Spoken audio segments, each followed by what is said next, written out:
The headlines were everywhere in 2009. The first Black woman to serve as CEO of a Fortune 500 company. But the real headline might be, why is that such stunning news? And how did this woman get there? And why at this Fortune 500 company? And what will it take for this to happen to more Black women? That's the story we get to read in Ursula Burns' memoir, Where You Are Is Not Who You Are. Yes, Ursula Burns was the CEO of Xerox for 7 years and is on the boards of ExxonMobil and Uber and Nestle, and led President Obama's STEM Education Coalition and has been on many, many top lists and has had an illustrious career and impact worldwide. Yet, it is her journey that deserves the headlines and contains ingredients of grit and wisdom and support and one spectacular mother. Ursula Burns, welcome to Just the Right Book. Thank you for having me, Roxanne. You have the dream job, my dream job, a bookstore. That's one of the things I would love to get. It was my dream job. I left Wall Street to open a bookstore. Yeah, it's wonderful. It's a wonderful occupation. Yeah. Well, if you ever need a job, let me know. There's a bookstore you can work in. So let's start with that amazing mother, Olga Raquel Burns. I would have loved to meet her and probably you would too, with hindsight, have a million other new questions for her, but she was, as an immigrant from Panama, a single mother in the projects of the Lower East Side of New York City, and as someone who never earned more than $5,000 a year. How did she manage to keep you and your brother, and eventually your sister, safe, educated, and equipped to thrive? I think fundamentally it was with maniacal dedication. She made it her life to assure that my brother, my sister, and I stayed on the right course, had the right values, were protected, were pushed, had confidence in ourselves. Think about all of the things that, a parent can do. My mother literally, in hindsight, after she died, I realized that she had a singular focus, and that was to make sure that we, as she would always say to us, left behind more than we took away, that we actually approached the world in a fulsome, positive way, that we understood that we were in control. She would always say to us and to me, the world doesn't happen to you, Max, you have to happen to the world. She had this fundamental belief that there were 3 assets that she had in her life, only 3, my brother, my sister, and I, and she was going to cherish them, those assets, nurture them, protect them, et cetera, et cetera. She was just, like I said, maniacal about this, and that's how she did it. She didn't have any. And Ursula, what do you think you realized? I mean, did you realize how poor you were? Did you realize what it took and sacrifice on her part, or were you, like any good kid, sort of oblivious to it all going on? Yeah, I point this out in the book. I was totally and completely oblivious until I was about 16 years old. And that was when I realized, because when I looked at my mother, I'm sure that's the way my kids look at me. My mother died when she was 49 years old. She was 49 years old. So when I was 16 years old, she was 41 or 40, so she was a very young woman, but she looked older. She seemed older to me. So she was struggling, and I realized it very clearly when I was about 16. She was struggling from the day I was born, and she was carrying the weight of many people from the day I was born, a burden of single parenthood, the burden of living in a tenement housing project that we actually got upgraded to go live in the projects, which was literally the moving on up moment for us. She literally didn't have enough money. You think about all of the isms that you have. She was, a woman, she was poor, she was Black, all of these things. She had that from the beginning, from the time I recognized her. And when I was 16 years old, when I was in high school, I think I was a junior in high school. Yeah, junior in high school, I realized, wow, she was struggling. She got sick. She had a lung problem. She got through that fine. But I remember when she came home, how weary she was and how difficult her life was. And that was the first time I said that my job here is to make sure that I make enough money as quickly as possible to rescue her from where she was living in the conditions that she was under. We didn't know this. You said it, Roxanne. Literally, here we're going merrily along. I mean, you had food. We had food, not the greatest food, but it was always tasty. Yeah. We lived in a horrible building, but our apartment was organized and clean. We had the normal mice and cockroaches, but our apartment had significantly less than anyone else because she was maniacal about keeping it clean and preventing all of this stuff. We went to good schools, the best that she could afford, which was the parochial school. We happened to be Catholic, so it was useful, but we went to a Catholic school, grade school all the way up to, I got out of high school. So I'm living in this little bit of a bubble that was a tough bubble because it was clear that we were not living anywhere near like up to quote unquote standard, but we were comfortable and we were safe and we were loved and nurtured. We were cared for, and my mother had this way of making it not us, if you know what I mean. We were not poor. We were living in poor surroundings. And so it was never about us. It was about we were strong, we were worthy, we were nurtured. We just had to figure out a way out of our situation, and we'd be, propelled into another place. It was kind of amazing when I look back on it and how insightful and foresightful she was, and how, just like I said, dedicated and maniacal she was. And Ursula, at the time, because there's an article we'll get to that was in a paper the other day about the toxic trope of Black exceptionalism that I want to get your thoughts on. But how similar or different was your mom to other moms at Baruch? Yeah. You were in the Baruch housing project. Yes, I was. Yes, I was. Was she distinguishable even then? My mother we had a tight group of friends and neighbors that we all hung out with. My mother so I would say in that group, absolutely not. Absolutely not. We had very good friends, the Torres family, the Alston family, the Holders. They were families. Some of them had two parents at home. Most of the time they had one, and it was almost always the female. But I would say in that grouping, absolutely not. All of these parents, we looked out for each other. So, the saying, the village, we really did have the village. So I say stories. I remember my brother, my sister, and I always laugh about, if we did something wrong at the beginning of the block, let's say we did something like, I don't know, say some bad word. By the time we got to our apartment in the middle of the block, every parent on the block had already hit us 10 times, right? So by the time, and then when we got home, my mother would hit us again to make sure that we understood. So there was this nurturing element of many of the families in the neighborhood, in the quote unquote, the ghetto that I grew up in.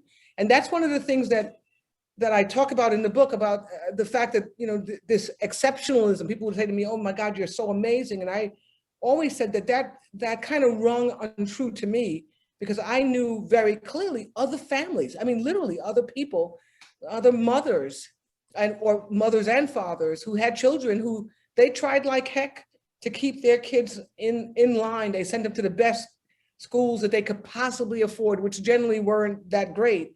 They actually gave them the best food they could afford. They gave them, we had access to camps. We would get magazines that literally we would go to thrift shops. Mother would go to thrift shops and get magazines, and we would be forced to kind of read them, because she wanted us to have access to something other than this relatively small, narrow, and not very hopeful world that we lived in, immediately. So speaking of getting hit, you went to a Catholic parochial school. that seemed by any standard today to be clearly abusive. But did it seem like it then? And how do you see it in hindsight as having been a contributing factor to your success?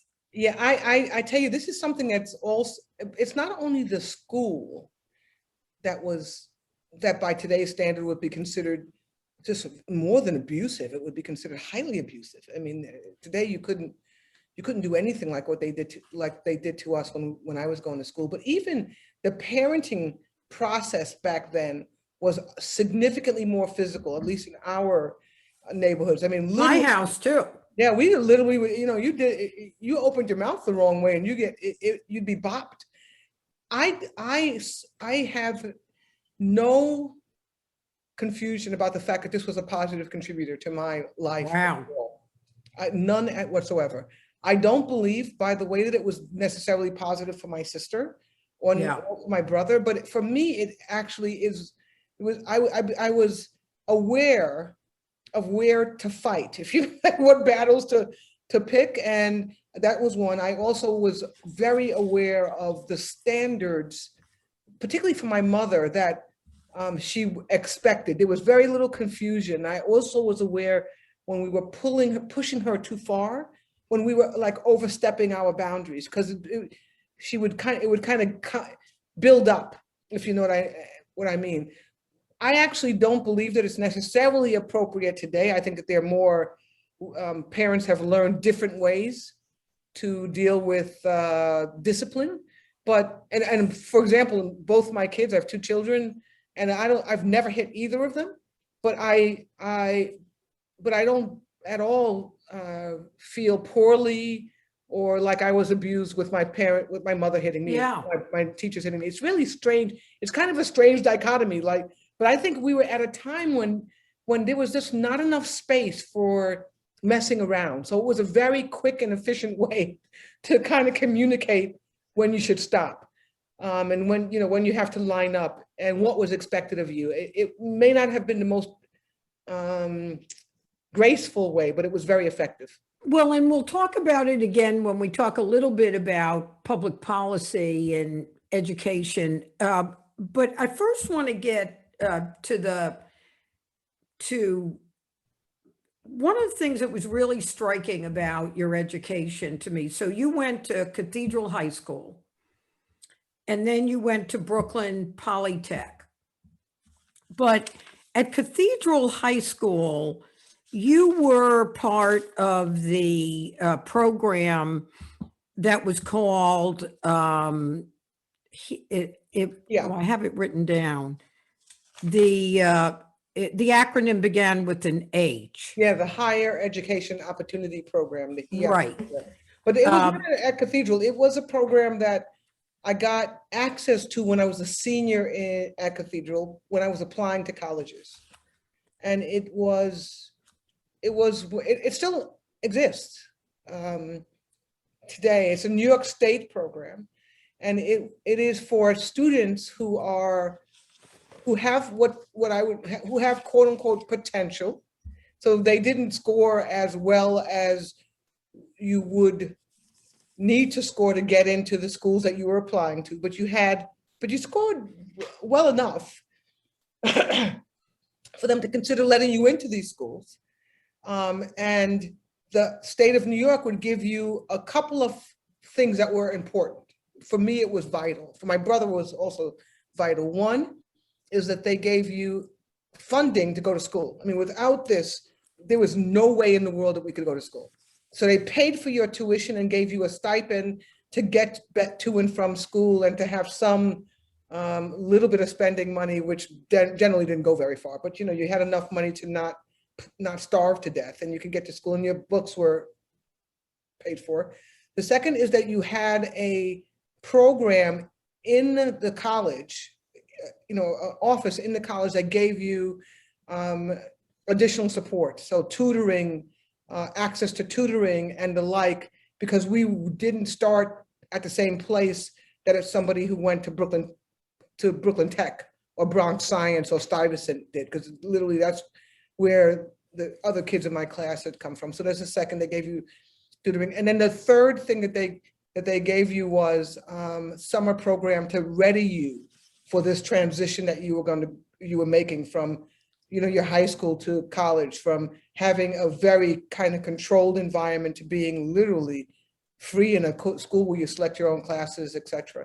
So the HEOP program saved myself and my brother's life. And, from an educational standpoint, there was no substitution for it. And one of the things that I speak about a lot, and one of the things I spent a lot of time in Washington speaking about, was these types of programs, particularly in the last administration, were under unbelievable attack to be defunded and to be, but if you did that, then people who were close, like I was and like my brother were, we were fairly well educated. We went to the best school that we could possibly go to. We had good study habits. My high school was a great school, but nowhere near as well equipped. It was a girls' Catholic high school. It was nowhere near as well equipped as like the Bronx Science or Stuyvesant, et cetera. But there was awareness that the students there, with some help, could probably succeed. And it was a program put in place to give us that help. And nowadays, that I'm hoping that it's coming back, but nowadays, or at least last administration, it was very, very difficult to get continued support for those types of programs. But Ursula, one of the things, so what I was really struck with this HEOP program, was how all encompassing it was, that it anticipated where failure could pop up. It understood it in such a multidimensional way. And I've done a fair amount of work over the last 30 years in education reform. And the thing that I don't understand is, this program looks like it works. I know it's a New York State program. Why hasn't it scaled? Why hasn't the principals, because you hear about programs that go into inner cities, they pluck the kids out, and basically they're throwing them to the wind. Even if they give them the money, they're then isolated at their school. They don't have support. They feel like they don't belong here or there.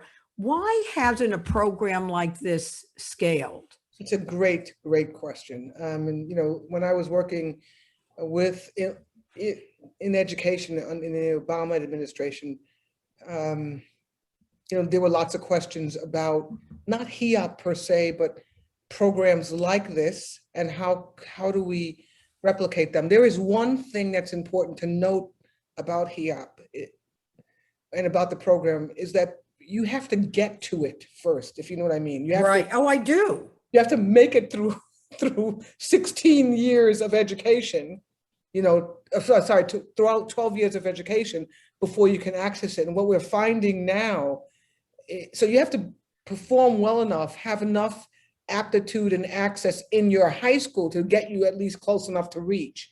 What we found, and what we spent a lot of time on when I was working in education, in STEM education, particularly in the Obama administration, was that the failure, the breakage, starts so much earlier. So, I had made it. I had a whole bunch of stuff I went to a reasonably good high school. I had a reasonably good structure at home that made it possible for me to actually get to the point where I graduated from high school was graduating from high school with the competency to take the PSAT and be recognized. What happens is the breakage generally happens so much earlier that the kids don't even make it through. We have these blacked out schools where the graduation rate is 30% or lower, and the actual competency rate is in the single digits, where people literally they wouldn't be able to make it to take the PSAT and get options. But I do agree that for people who are that close, who have been graced with enough access, support, whatever the hell, to get to high school and get to senior year high school and be close enough to be grabbed, this is a program that worked and I think it still does work. When I started writing, I was curious about that, because the other work that a lot of the attention that I've done is through 0 to 3, because to your point about you have to first get through 16 years, what is is understood now is if you don't start kindergarten ready to learn to read, when you get to fourth grade, if you can't read to learn, you're cooked. You're cooked. You're cooked right there in fourth grade. Right. And that's, I mean, there's so many, the antidotes are so clear, the facts are so clear, the statistics are so clear, everything. That's what infuriates me. Yeah, that this should be something that is fixable. Now, I do tell you that I travel around the city and listen to you know, ads, whatever. I don't watch a whole lot of TV, but this whole thing about you know, pre-K for all, this is to attack exactly this problem. Oh yeah, right. That's so right. I don't know. That's encouraging.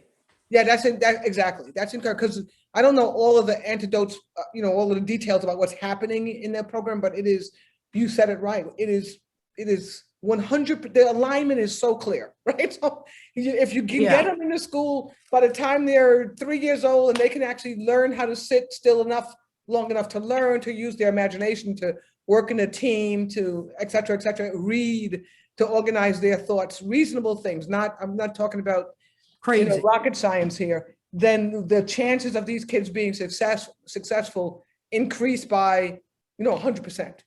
Or said it another way, if you don't have that, the chances of failure increase by 1,000%. So it is something that we should spend more time just really engaging in, because, you know, it shouldn't be that easy to determine failure or success, right? It shouldn't be zip codes that determine that. That's right. That's a good way to put it. So, all right, it's the early 70s. You've managed to plow your way through. You've got HEOP helping you, and you've been cleverly advised to either pick teaching, nursing, or the nunnery. Right. So you, like any Black girl in the ghetto, decided you were going to be an engineer. Yeah, right. How the hell did you come up with that? And you know, I say this, Roxanne, it's that how about this for career counseling? How about luck? How about literally 100% luck? This is another thing that's very frustrating, right? Luck. Here's how it happened. I did well on the PSATs, well for my school on the PSAT. And every couple of weeks when you're a senior, or a couple of, I don't know how often it was, but we had a lay teacher come in to give us counseling, right? You know, guidance counseling for, you know, what you're going to do. And the nuns had made it clear that you had 3 choices. You know, you could be a nun, you could be a teacher, you could be a nurse. I was actually kind of interested in teaching, but I definitely wasn't interested in a nunnery. Nursing was not, while I have massive respect, it was not, you know, I didn't like blood. I didn't like the whole thing. So I figured I couldn't do that. So it was basically teaching. That was it. That was what I was going to do. And fortunately, I had a counselor came in and said, you know, you did really well on these PSATs in math. And why don't you, you know, go to the college, to the library and look at some options about where you could go to college. Because that was how it started. I didn't know a lot about colleges. I knew about Pace University, you know, things that were in my neighborhood. Yeah. I knew about that. I knew about Cooper Union. I knew about these kinds of schools, but I didn't even really know about Harvard. I'd heard about it, or Yale, I'd heard about it, but it was not in my universe of things to kind of really get engaged in. I went to the library and looked at this book. And you didn't summer in Kennebunkport to like talk to your neighbors? And I say this as well. You know, people said when I was in high school, you know, one of the great things about my high school is that it was reasonably diverse. You know, it had some kids who had a little bit more money than none, right? So we had some middle class kids, and we had also Jewish kids in my high school, which was interesting, and because it was one of the best schools in the neighborhood that you could afford to go to. And they said to me they were going on vacation, and I remember saying, "Vacation? Isn't this an interesting theory?" Because vacation for me was that you just didn't go to school. If you know what I mean, it wasn't like you went somewhere to vacation. You know, we would just stay home, which was, by the way, we loved it. It wasn't like a bad thing. But anyway, so I go to the high school, to the library outside the high school, and I take out this book. You can't take it out, but I take it off the shelf, called The Barron's Book of Colleges and Universities. It's still something that's available today, but now it's on the internet. There's not a physical paper version of it. I'm sure there is, but you don't have to have one. And I looked in this book, Careful, Ursula, I have a bookstore. Ah, okay. Is the Barron's book still out there? I don't even. Yes. Okay, got it.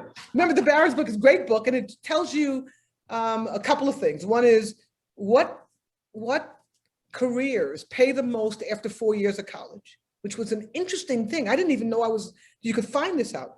So that was one thing I found out. What the most competitive, they have it highly competitive, most competitive, very competitive, what those schools look like, who they were. And I realized, I looked in the book and it said, oh my goodness, the career that you go to after 4 years of college and get paid the most is chemical engineering. Literally, Roxanne, I decided I was going to be a chemical engineer, literally sitting in the library saying, I have to go to school for 4 years. My mother made it clear that failure in her eyes was that you have to go to college. She'll figure out a way to pay for it. She didn't really, we did all together. Yeah. But you have to finish it. And so I said, okay, if I have to go to school for 4 years, so I said I was going to become a chemical engineer. And then I decided I was going to apply to all of the very competitive or highly competitive schools. What the heck? I mean, this is not the best sort of options in the world. Some of them I couldn't apply to. West Point was on there, and that was not an option for me, and things like that. But Yale was on there, and I always remember saying, Yale, it's in Connecticut. That's not too far. Not too far. I knew where Connecticut was. I hadn't been to it, but I knew where it was. And I said, okay, I'll apply to Yale. Brooklyn Poly was on it, and it was in the most competitive staff, so I can go there. City College, all these places were there as well. So I decided that day, when I was a rising senior, that I was going to go to college to become a chemical engineer, and I was going to apply to one of these 7 schools. I applied to all of them. Another benefit of some of the programs was that if you recall, applications were $60, $70 for each college application. Yeah. There's no way in the world we could afford a college application. People don't understand when I say that. We did not have. Like right there is a problem. We did not have $60. We had nowhere. There was no way in the world I could apply to one school without help. We did not have $60. Literally, we didn't have any dollars. Every month we would literally be just at the edge, right? Every month there would be 5 more days than we had money, almost surely. So we were always scrambling. My mother was always scrambling. So fortunately, there was another program that helped me to pay for that. That's one of the reasons why people are always very surprised that this is not for consumption, except for to understand the context. I am extremely generous. I make money, give it away. And people don't understand. My God, they say, my goodness, Ursula, you're so. I said, well, look, how do you think I got here? Yeah. I got here because someone somewhere, either a taxpayer or a philanthropist or somebody, decided to fund something that I had access to.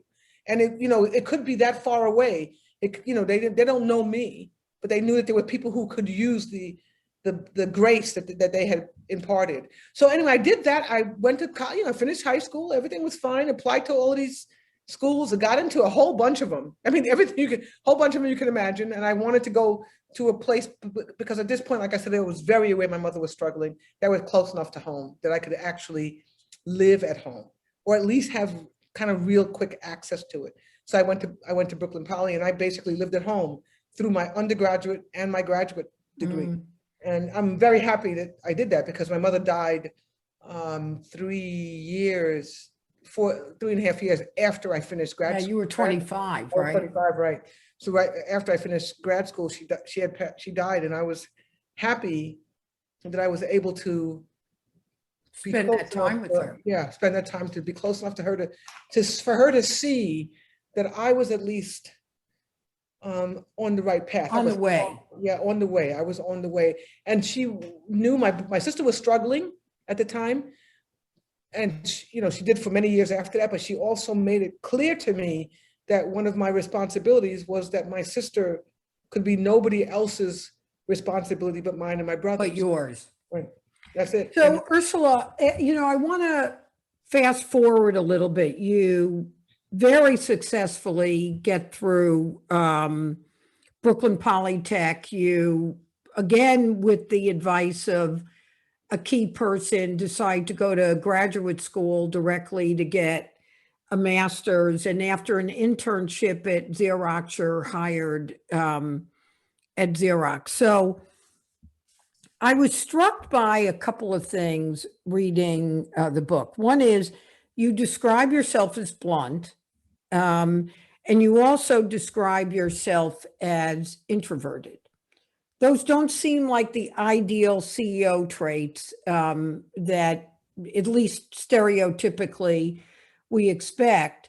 And along the way, there are people, even when you annoy them, we'll talk about Waylon Hicks in a minute, or Paul Allaire, even when you annoy them and you think you're going to get fired, they end up becoming your mentors and your supporters. And one of the things that you hear women talk a lot about is they don't end up with mentors. And so I'm curious, what combination, other than your like charm, we'll leave your charm, what was the combination of things? I mean, you had Vernon Jordan, you had Waylon Hicks, you had Ken Chenault, you had Paul Allaire.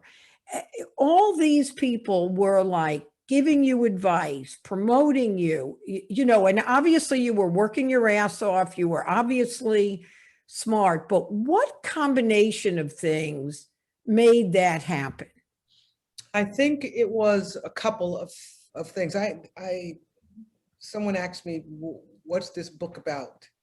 And I said, the book was about people who help. Right. That's what the whole book is about, people who helped.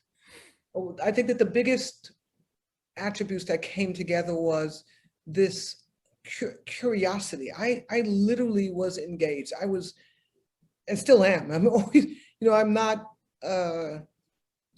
social, I don't do the normal social things, whatever those are, where you play, hang out with. I prefer to be alone, but when I'm with people, I actually engage. I have an opinion. I actually like to speak and debate and talk about things. So one thing that they saw, I think that everyone saw, was this curiosity, this interest in things, like trying to figure out, well, how did that happen? Why did you do that? Tell me what's going on. So this curiosity. Second is I always, Roxanne is amazing, had an opinion. My mother used to say to me, I have this ability to be wrong and strong. So which is not the best combination of things. No. But so even when I was wrong, I literally had passion about certain things, and I would actually be really willing to debate it, to learn more about it. And so this curiosity, I think. And then the third was that even though it didn't always work, I listened. I actually am one of the few people who, people say to me, you should do politics. I said, well, one of the things about politicians that get me a little bit nervous is that they're never allowed to say that they were wrong ever in their lives. Yeah. I wake up every day. That wouldn't work for you. It would not work for me, because literally I change my mind. I change my opinion as my life goes on. I am not one of these people that, they used to ask, have you ever smoked pot?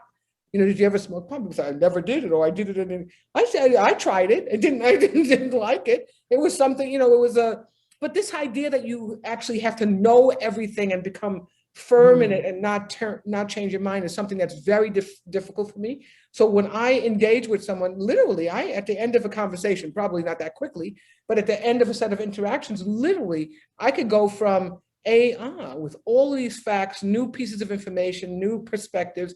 I will be started at a yes and turn to a no, or start at a no, turn to yes.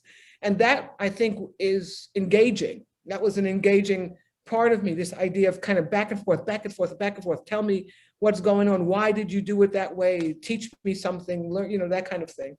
And that, I think that's the benefit. That's the reason why people continue to engage, because it was not one way, right? It was not only them giving to me or only me kind of giving to them. It was this kind of back and forth.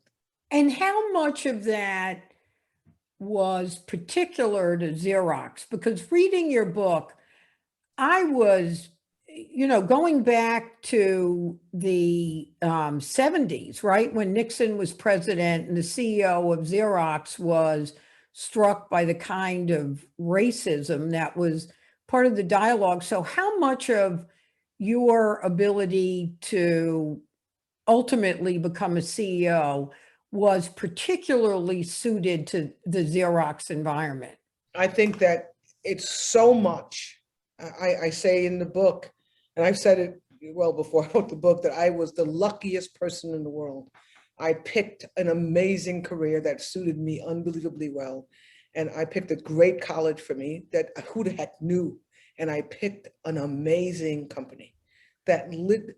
This company actually was interested in me. I walked in the door, and you could imagine how I looked. I had massive amount of hair. Yeah. I actually spoke faster than anybody you could have possibly imagined. I still had all of the dialect. I still have some of it now. I have a little bit less hair. And you're not a light-skinned Black. No. I'm a black, right? I look like my hair is black. My face is black. I'm like, I can't pass for anything but an African-American, right? A dark-skinned African-American. And I happened to stumble into a place that was perfect for me. Perfect. A couple of things. One, they were highly interested, not because of me alone or because of the immediate leader that I had at that point, but because we had a history from the start of this company, this guy, Joseph Wilson, who engaged with the outside world in a way that was what we would call appreciating diversity and inclusion. This was a guy before we had words like a diversity and inclusion.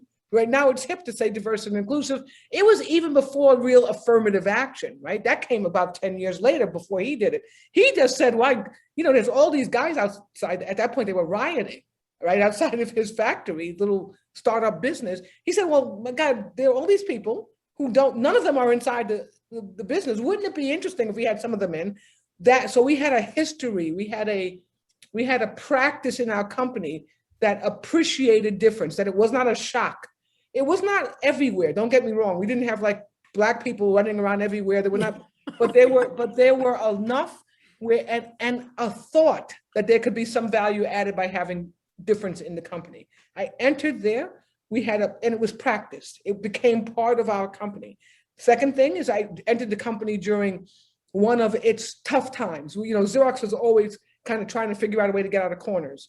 And I joined the company in a year that we had fired 10,000 people from our company at that time. And I was one of the few people in 1982, when I took on a full-time role after being an intern and then working through graduate school, that was walking in the door when people were walking out. They had committed to hiring students. They knew it would be very disastrous if we had all trained and went to somewhere else. So they brought us on board. And I was literally put to work. I mean, real work. I mean, they were like, you got to do this, you got to do this, you got to do this. And you were game. And you were game. And I was game. So literally they were like, try it. They would say, you want to go to Japan? I literally remember when somebody actually said to me, do you want to go to Japan? And I was like, Japan? I had literally, the farthest I had been on an airplane I took a train to Florida. The farthest I had been at that time on an airplane was to fly to Rochester, New York. I didn't even have a passport. I did it. I could go to Japan and so they were game and I was game. It was a perfect place for me. And Xerox had a life of getting cornered, getting out, using technology, using our brand to keep getting out of problems. And it was, for me, it opened up opportunity after opportunity after opportunity to do things that many people my age in other companies would never have been able to do, And I was always willing. I never had a discussion that said, they would say, go to Japan. And I would say, well, is this going to lead to a promotion? I never had a conversation like that. It was like, go to Japan. And I would say, oh, okay, what do I need to do that? You just go. Can you go live in England for a couple of years? It's like, yeah, I got to go talk to my husband. But the answer was, yeah, sure, we'll go do that. I was open. And they were open and it matched perfectly. It was a perfect place for me to work. And they didn't try to change me, Roxanne. It was not like you have to slow down in your speaking. They definitely gave me hints and tips about being more acceptable as an executive, speaking more slowly, whatever it is, how to, whatever you need. But it was not, they were more interested in my brain than they were in anything else. And that was very, very clear from the beginning of time that I walked in the company. And that's one of the reasons why I say in the book, it was this company was so amazing. Anne Mulcahy preceded me, same thing. I mean, this woman, she was a woman CEO in a Fortune 500 company during the time when they probably had 10 or less. And then I replaced her. So it's a perfect place. It was a perfect place. So a couple of things I want to make sure we get to, because obviously time is going quick, but it would not be fair to have a conversation with you without talking about one of your biggest supporters, and that is your husband, who I'm, please accept my sympathy because I know he passed away. But you describe him as imperfect, but perfect for you.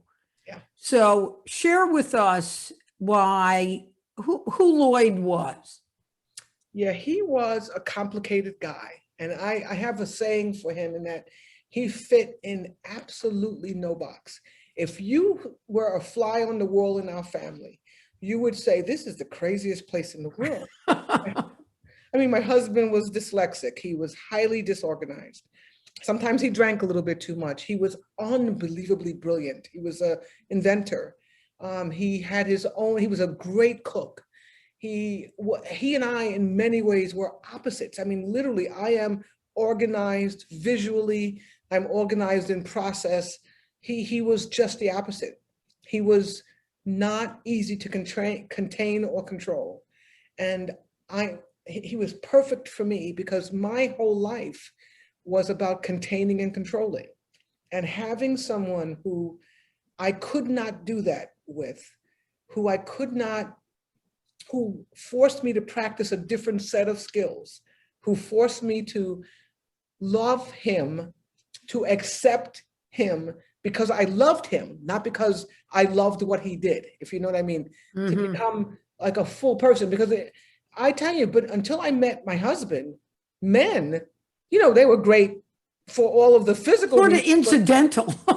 they were really incidental in my life. I mean, it's kind of a strange thing to say, but my mother lived a life with absolutely not a male in her life, my uncles, that kind of thing, but no love interest at all. There was never a man in my house ever, except for my uncles, my cousins, that kind of thing.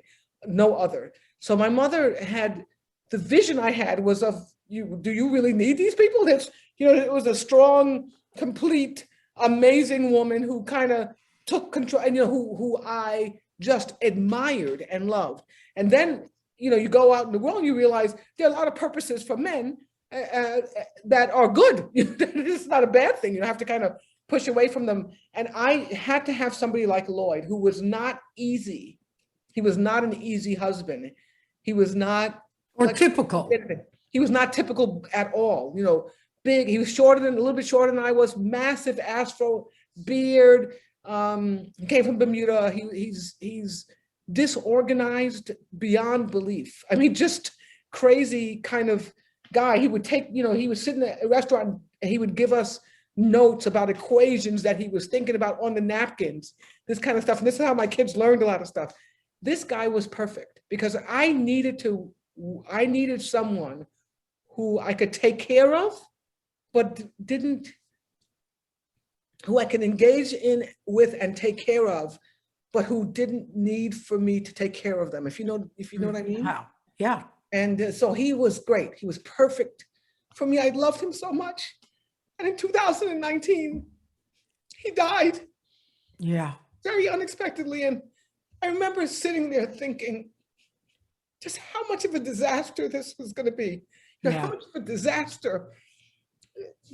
Sorry for crying, but that's okay. I don't do it all the time. But how horrible this is going to be, because like I said, if you were a fly on the wall, you would say these people are going to get divorced any minute. on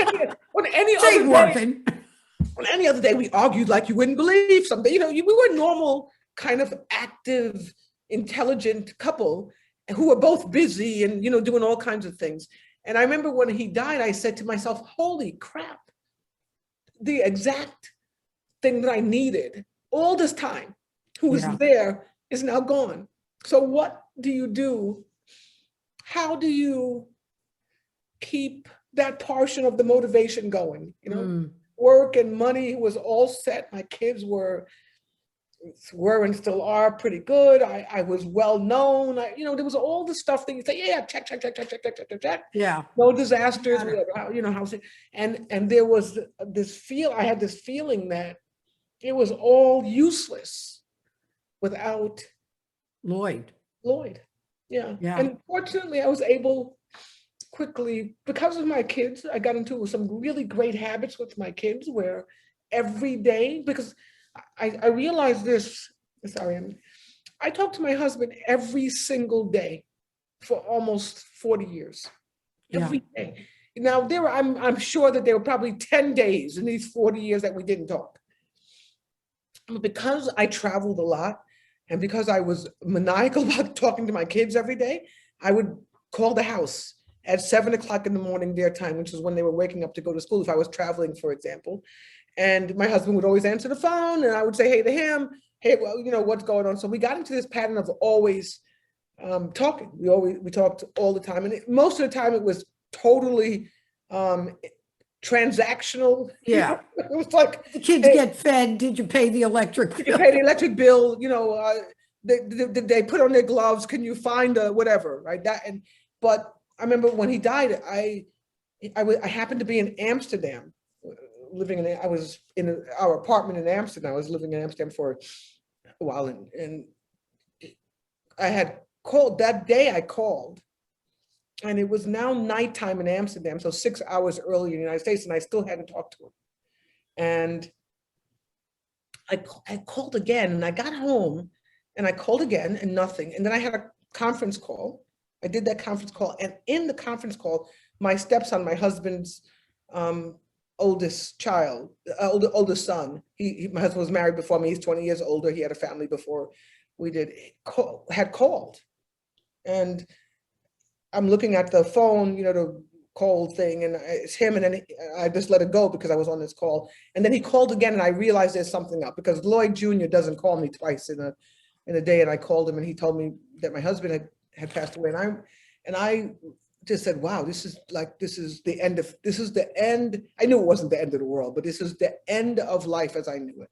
This whole pattern of connection with another person, this consistency in behavior that you have it goes, you call every day, there's a method by which we interacted. There's a whole kind of unspoken, habitual type of thing that's comforting and that makes you keep going. That was all gone and that changed, and it was very troubling. And fortunately, I got through it because I had these two great kids that he gave me, right? That I now transition. I talk to my daughter every day. I talk to my sister every day, and I talk to my son 90% of the days. And it was a habit that I adopted because I had to get through my husband. I had to kind of replace this thing with my husband, and it turned out to be a great habit, particularly during the pandemic. Which was amazing. A friend of mine calls these marriages that work the way you're talking, the architecture of a marriage, the building that sort of houses both of you. And it sounds like what you did was create a new architecture that still contained you. Absolutely. That's what I had to do after my husband passed away. I had to do it because because I am organized. I am a creature of habit, visual habit, and action habit.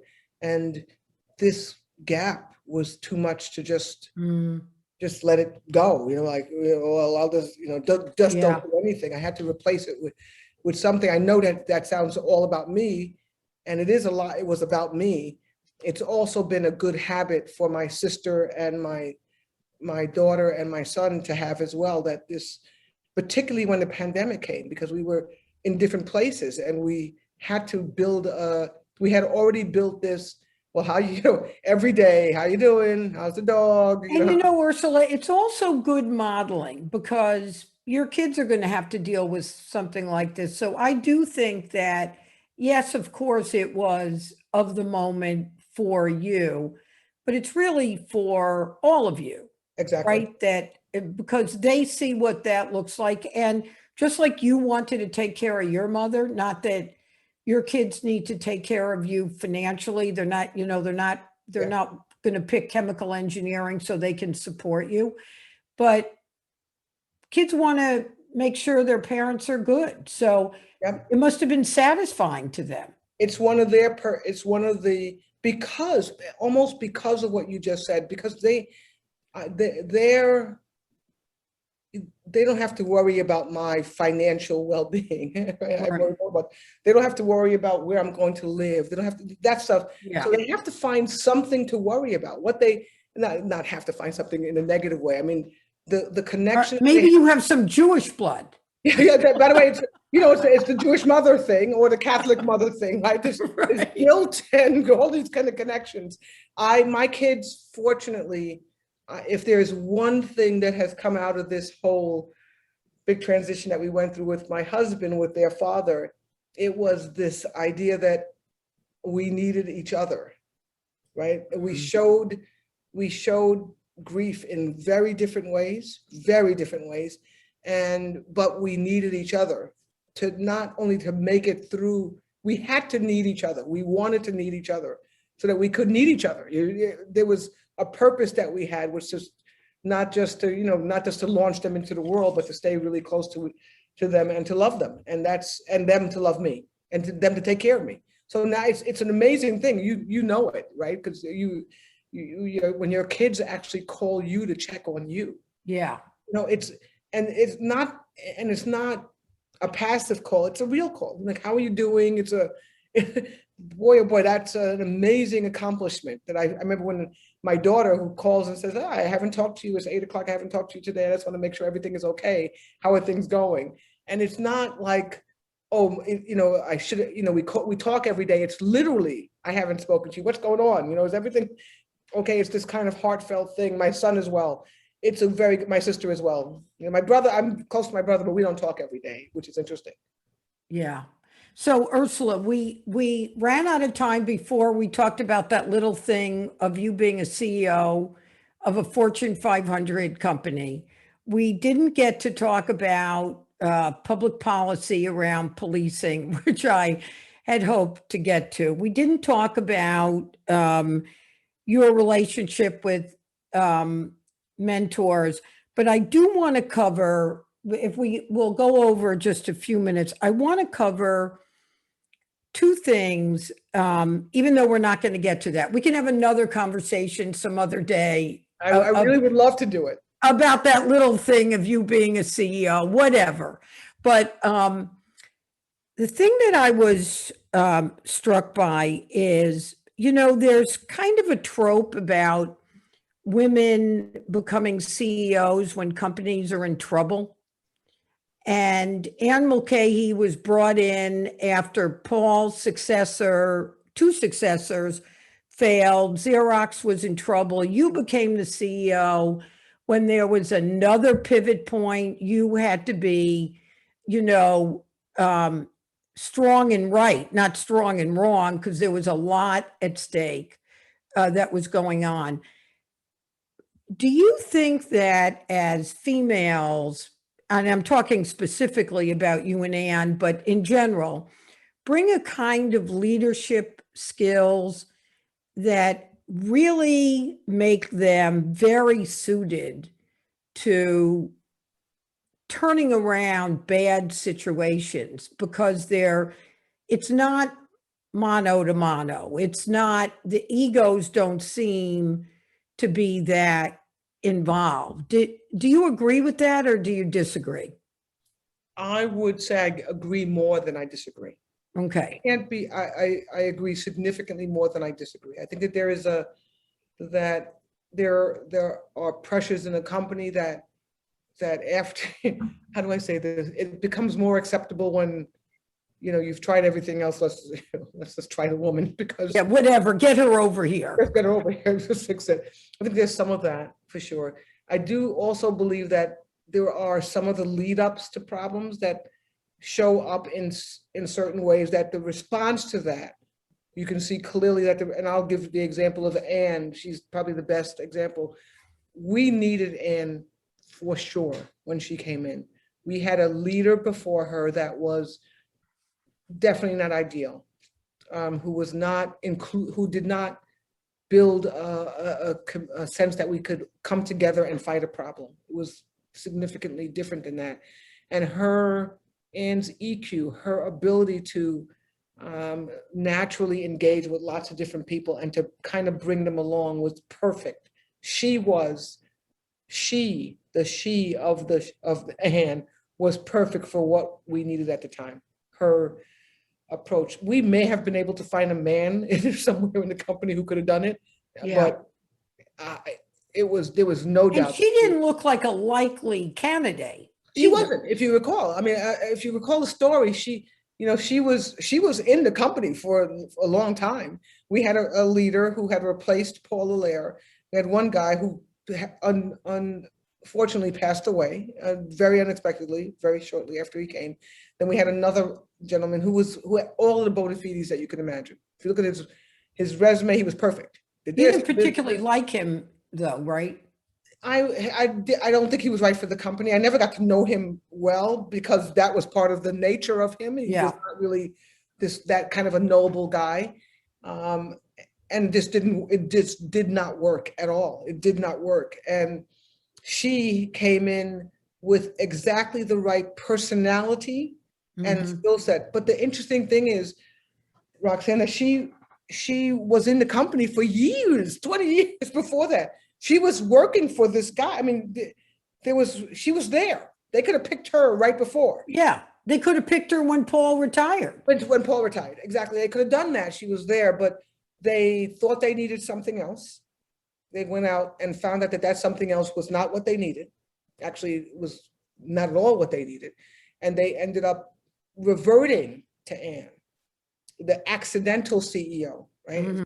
Called her, what she was called, and she was the perfect person, right? She had to do a lot to build back our confidence, to actually, square us in what we were really all about. Like, this was a technology company. We weren't a sales company. This was a global company. You had to kind of understand those three things. And she was really into assuring that people like me and some other people around me, my peers, had the right confidence. She gave us the right confidence to go fix this, do this, come back to me, talk to me, but please, you have it, it. So she was perfect for the time, time. So Ursula, the last, before I ask the very last question, so one of the things that I assume you worry about is, and I've heard you talk about this some, is, well, Ursula Burns came out of nothing and she got to be the CEO. So the system's working, it's obviously working because Ursula Burns made it. And this piece that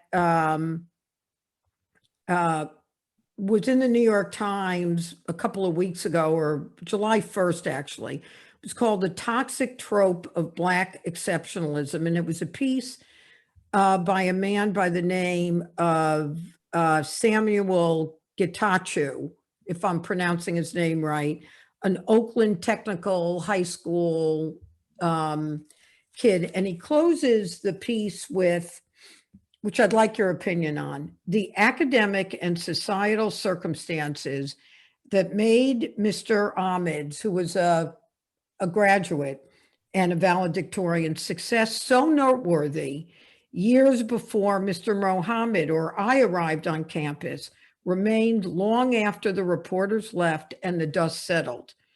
When the annual news cycle of underdog valedictorian fades, segregated classrooms endure, these heartwarming stories are a distraction from the reality of our educational system. It's true. Yeah. It's true. I mean, there's no doubt about it. And it's one of I talk about this a little bit in the book from a completely different and less articulate perspective than this article, which I read and recalled. My mother, I talk about this in the book, and I say the book is about helpers.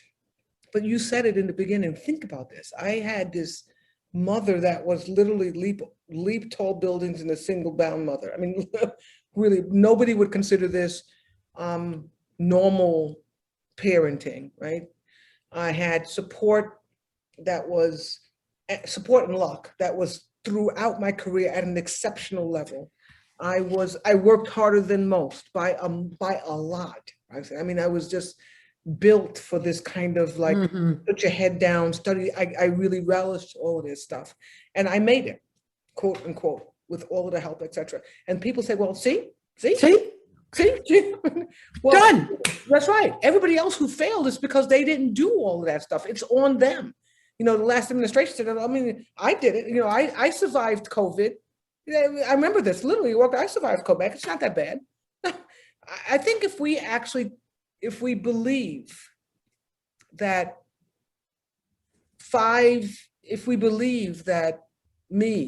my life is a normal life, if we believe that my life was an ordinary life, if my life were a normal and ordinary life, then we would have significantly less poverty. We would have significantly less single parenting. We would have significantly less drugs. If you believe that my life was the way that most people live their life, then the world would be different. We have to make my life more standard. Typical, normal. We have to make it more normal. And by the way, like I said, how did I get to engineering school? I mean, I literally got to engineering school, because I happened to go to the friggin' library on a day and open up the book. That can't be the counseling that we have. Now, how did I get to college? I happened to find out about this HEOP program. How did I get from chemical engineering to mechanical engineering? Literally, I was going to leave school. I hated chemistry so much. I got somebody. It can't be this. This can't. Luck, chance, work above and beyond the call for duty. A mother who's willing to sacrifice her life, literally, for her children, can't be the basis by which people who look like only people who look like me make it. That's what this exceptionalism points to. It says, well, they did it. So if you happen to be a child whose parents are just regular parents who work every day, who try to do the best that they can, et cetera, et cetera, et cetera, and something misses, they don't get it, and they fall into the wrong hands. If they happen to be in the wrong neighborhood and murdered by a policeman, all those people failed. Yeah. And that just can't be the way it is. We've been talking with Ursula Burns, the author of Where You Are Is Not Who You Are. And Ursula, I have been, in reading this book, struck by your combination of confidence and humility, and your ability to avoid the female trap of working to get positive feedback and instead being strong and wrong and strong and right. Reading your book reminded me about, as we say in Yiddish, the role of mazel, the role of grit, the role of Olga Burns, and her advice to you. And this is a book that we all need to read. I was struck by the fact that you chose a black leather jacket, not exactly the wardrobe of a corporate titan, Ursula, and probably most telling about the combination of qualities that you've brought to one full and exciting and accomplished life. So thank you for spending the time, and thank you for all the good work that you keep doing. Thank you for an unbelievably enjoyable discussion today. I mean, if you seem like my mom. I mean, not that you're old enough to be my mom, but just a great conversation. Thank you so much. I want to meet you, and I'm going to do that by coming to your store. Yeah, well, I'm sure, and maybe you can give me some hints and tips about some books I should be reading. All right, great. Ursula, it was lovely to meet you. Thank you so much. Take care. Bye.